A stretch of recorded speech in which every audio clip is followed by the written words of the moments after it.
কারা বেশি জড়িত বা জড়িত থাকার সম্ভাবনা আছে এইটা গত 2-4 বছরের নিউজপেপার পড়লেও আপনারা মোটামুটি একটা আন্দাজ করতে পারবেন। বারবার অনেক নাম আসে, কার কোথায় কি প্রপার্টি আছে, কার নামে কত লোন আছে, কার লোন কতবার রিস্কেজুল করা হয়েছে এবং এই রিস্কেজুলের মধ্যে কোনো পেমেন্ট না দিয়ে রিস্কেজুল করা হয়েছে। সো ঋণ খেলাপি হিসেবে নাম আসে না, কিন্তু ক্ষমতা আছে তার জন্য রিস্কেজুল হয়ে যাচ্ছে। এই জিনিসগুলো খবরের পাতায়, খবরের কাগজের পাতায় বারবার এসছে। সো এটা অত মুশকিল না।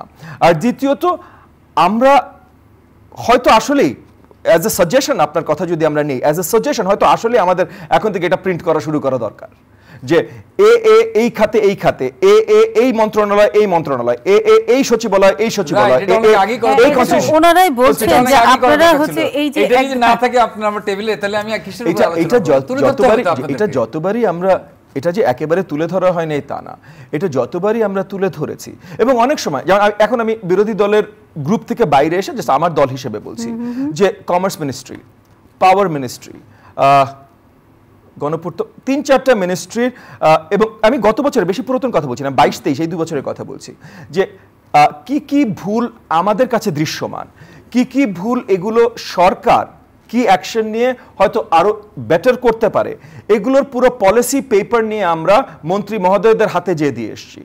পলিটিক্স মানে ভোটের রাজনীতি, ভোটের রাজনীতি, ঠিক আছে, ভোট নাই, ভোট হবে না পরের কথা, কিন্তু দেশ তো চালাতে হবে। এখন আপনারা সবাই যদি চিন্তা করেন যে কানাডায় তো আমার চলে গেছে, সব সেট হয়ে গেছে, সিঙ্গাপুরে তো আমার সব সেট হয়ে গেছে, সো এন্ড সো জায়গায় তো আমার সব সেট হয়ে গেছে, আমার এত দুশ্চিন্তা করার কি আছে? আপনি তো চাইলে নিজেও পারতেন, রয়ে গেলেন কেন? আমার তো ভাই কারোর মারা টাকা না, আমার যেটাই থাক, আমার তো কারোর মারা টাকা না ভাই। আমি সবার অন্যের খাওয়া টাকা, আমি আমার মানে না আমি ওনাকে সামনে রাখছি, ওনাদের বলছি, ওনাকে না, আলোচক সম্বন্ধে আমি কথা বলছি না।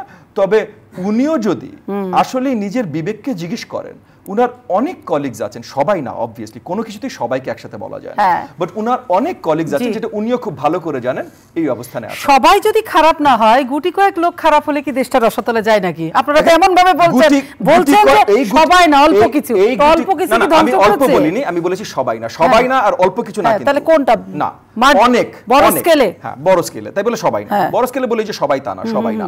এবং এই যে যারা এই কাজগুলো করছে তাদের হাতেই ক্ষমতা, যারা এই কাজগুলো করছে তাদের হাতেই ক্ষমতা। সো সব ডিসিশন, মানে মনে করেন এই যে আমাদের বিদেশি মেহমানরা আসে, তাদের সাথেও ইনারাই বসেন, যারা এই কাজগুলো করছেন তাদের হাতেই ক্ষমতা। সো তাদের হাতে যদি ক্ষমতা থাকে এবং সেখানে যদি আপনারা বদলাবার কোনো ধরনের পদক্ষেপও না নেন বা কোনো ধরনের কথাবার্তাও না বলেন, তাহলে আপনারা কোনো ধরনের চেঞ্জ করবেন এটা তো। যারা অপকর্ম করছে তাদের হাতেই ক্ষমতা, তাহলে এই ক্ষমতাগুলো বদলাবার এখতিয়ার কে রাখেন? জনগণ। দেখেন, জনগণের উপরে পিছে নির্বাচন যখন আপনারা